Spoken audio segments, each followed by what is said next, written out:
నమస్తే, నేను Maruthi Ram. One voice న్యూస్కు స్వాగతం.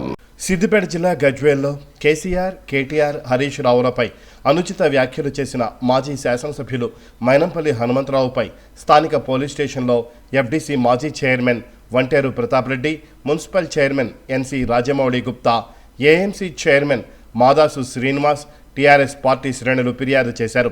ఈ సందర్భంగా ఎఫ్డీసీ మాజీ చైర్మన్ వంటేరు ప్రతాప్ రెడ్డి మాట్లాడుతూ, రైతులకు 2 లక్షల రూపాయల రుణమాఫీ చేయకపోతే రాజీవ్ రహదారి ఎంతవరకు ఉందో అంతవరకు దిగ్బంధిస్తామని హెచ్చరించారు.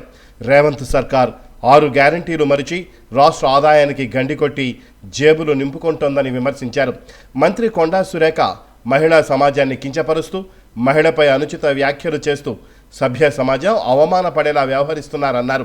రేవంత్ సర్కార్ 10 నెలల్లో 90,000 కోట్లు అప్పు తెచ్చి ఒక్క స్కీమ్, ఒక్క ప్రాజెక్టు నిర్మించలేదని మండిపడ్డారు. రాష్ట్రంలో ఆదాయం తగ్గిందని, కరప్షన్ పెరిగిందన్నారు. సీఎం రేవంత్ రెడ్డి, మంత్రులు మాట్లాడే భాషను మార్చుకోవాలని సూచించారు.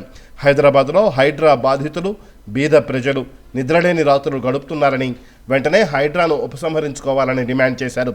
కాంగ్రెస్ నాయకులు వాస్తవాలు మాట్లాడితే జీర్ణించుకోలేకపోతున్నారని, తెలంగాణ ప్రజలను నమ్మించి మోసం చేసి కాంగ్రెస్ పార్టీ అధికారంలోకి వచ్చిందని పేర్కొన్నారు. ఈ కార్యక్రమంలో బీఆర్ఎస్ నాయకులు, కార్యకర్తలు పాల్గొన్నారు.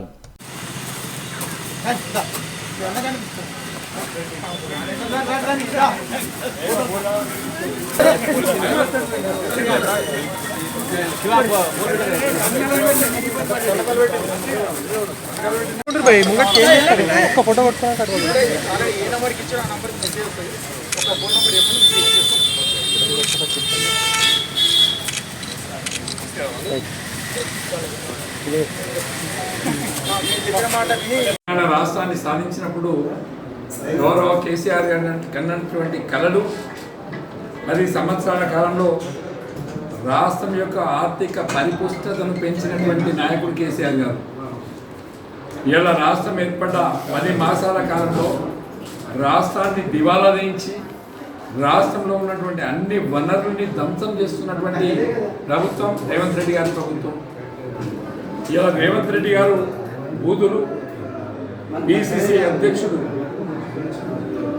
అధ్యక్షుడు మహేష్ గౌడ్ గారు మూసీ నదిలో దుంకుతా అంటాడు. కొండా సురేఖ సభ్య సమాజం తలదించుకునేట్లుగా ఆమె మాట్లాడే తీరు కానీ, ఆమె చేసే ఆరోపణలు కానీ మహిళాలోకం ఎదిరించి తిరగబడే రోజు దగ్గరలో ఉంది. ఇవాళ ఈ ప్రభుత్వం తిట్ల పురాణంతో ఇచ్చిన 6 గ్యారంటీలని అమలు చేయకుండా 6 గ్యారంటీలని ఎగవేత కోసం నోటికి వచ్చినట్లు పనిచేస్తున్నాం. నోటికి పని చెప్తున్నారు తప్ప ఎక్కడ కూడా చేతలకు పని లేదు, గ్యారంటీలు అమలు చేయడం లేదు. దానికోసమే ఇవాళ ప్రధాన ప్రతిపక్షమైనటువంటి హరీష్ రావు గారు ప్రజలలోకి వెళ్తే దాడులు చేస్తారు, కేటీఆర్ గారు ప్రజలలోకి వెళ్తే దాడులు చేస్తారు. హైడ్రా పెట్టుకున్నావు, దానికి ఒక గైడ్ లైన్స్ లేవు. తాతల కాలంలో కట్టుకున్న ఇల్లు కూర్చడానికి నువ్వెవడివి? ఒక గైడ్ లైన్స్ ఉంటాయి, వాళ్ళకు నోటీస్ ఇవ్వాలి. నోటీస్ లేకుండా, గైడ్ లైన్స్ లేకుండా నీ ఇష్టం వచ్చినట్టు కూరుస్తావా? ఇలా హైదరాబాద్ తిరగబడ్డది. హైదరాబాద్లో ఉండే పేద ప్రజలు తిరగబడ్డరు. ఇలా అత్త సొమ్ము అల్లుడు దానం చేసినట్టు పేద ప్రజల కోసం కట్టినటువంటి డబుల్ బెడ్రూమ్ ఇళ్ళని ఇలా దారాదత్తం చేస్తా అంటావు. పేదలకు ఇండ్లు పంచు, వాళ్ళకి రీహాబిలిటేషన్ చేయి. వాళ్ళకి రీహాబిలిటేషన్ చేయకుండా, పేదలకు ఇండ్లు పంచకుండా అత్త సొమ్ము అల్లుడు దానం చేసినట్టు కేసీఆర్ కట్టినటువంటి ఇళ్లను నువ్వు పంచుతా అంటే సహించేయలేదు. పేద ప్రజలంతా వచ్చి తిరగబడతారు, గాంధీ భవన్ని ముట్టడిస్తారు, సెక్రటరియట్ని ముట్టడిస్తారు. దానికి ప్రధాన ప్రతిపక్ష పార్టీగా మేము వెంట ఉంటాం, తప్పకుండా ప్రజల పక్షాన్ని నిలబడతాం. కానీ మీ మాదిరిగా గ్యారంటీలు తప్పించుకోవడానికి మహేష్ గౌడ్ ఒక తిరుగు, కొండా సురేఖ ఒక తిరుగు, ముఖ్యమంత్రి గారు ఒక తిరుగు, నోటికి వచ్చినట్టు మాట్లాడే పద్ధతి మాది కాదు. ప్రజల కోసం పనిచేసే ప్రభుత్వాలు కావాలి. 10 నెలల్లో రాష్ట్రాన్ని దివాలా తీయించినాం. రాష్ట్రంలో ఉన్నటువంటి బిల్డర్స్ని ఎత్తి పట్టుకుంటున్నారు. కాంట్రాక్టర్లు ఆత్మహత్య చేసుకునే పరిస్థితి వచ్చింది బిల్లులు ఇవ్వక.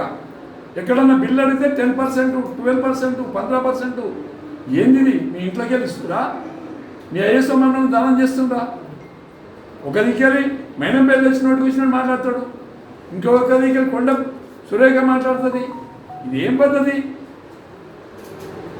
కాబట్టి మేము ఇలా ఒకటే విజ్ఞప్తి చేసేది ఏంటంటే, ఇలా మూసీ నది మీద గతంలో కేసీఆర్ గారు, కేటీఆర్ గారు దాన్ని చేయడానికి 16,000 కోట్లు ఖర్చు అవుతుందని చెప్పిండు. మరి కేసీఆర్ గారు పేద ప్రజలు ఉన్నారు, వద్దు అక్కడ ప్రజలు వద్దని చెప్పినప్పుడు ఆ వర్క్ని క్లోజ్ చేసుకున్నారు. ఇవాళ అదే వర్క్ను 16,000 కోట్లకు ఇవ్వాల్సినటువంటి పనిని 1,50,000 కోట్లకు పట్టుకెళ్తున్నారు. అంటే ఎన్ని వేల కోట్ల అవినీతి, ఎన్ని వేల కోట్ల అవినీతి. ఇవాళ రాష్ట్రంలో అవినీతి ముఖ్యమంత్రి కాడ మొదలు పెడితే ఎమ్మెల్యేలు ఓడిపోయినోడు గెలిచినోడు ఎక్కడ పడితే అక్కడ ఈ రాష్ట్రం దోసుకుంటున్నారు. అవినీతి రాష్ట్రం అయిపోయింది, అవినీతికి అడ్రస్ తెలంగాణ అయిపోయింది. కాబట్టి గుండె మీద చేపెట్టుకోండి, నిజంగా అవినీతి చేస్తలేరా? నీ సీము నెత్తులుంటే మరి ఏదైనా గుళ్ళలో పోయి ప్రమాణం చేయండి, మేము ఎక్కడ దోసుకుంటలేమని చెప్పి, అవినీతి చేస్తలేమని చెప్పి. అవినీతి పరుల రాష్ట్రం తెలంగాణ అయిపోయింది. ఎక్కడో తీసుకుపోవాల్సినటువంటి తెలంగాణ రాష్ట్రాన్ని సర్వనాశనం చేసే విధంగా ఈ ప్రభుత్వం ఉంది. ఈ ప్రభుత్వానికి ఈ రాష్ట్రాన్ని పరిపాలించే నైతిక హక్కు లేదని చెప్పి సందర్భంగా తెలియజేస్తుంది.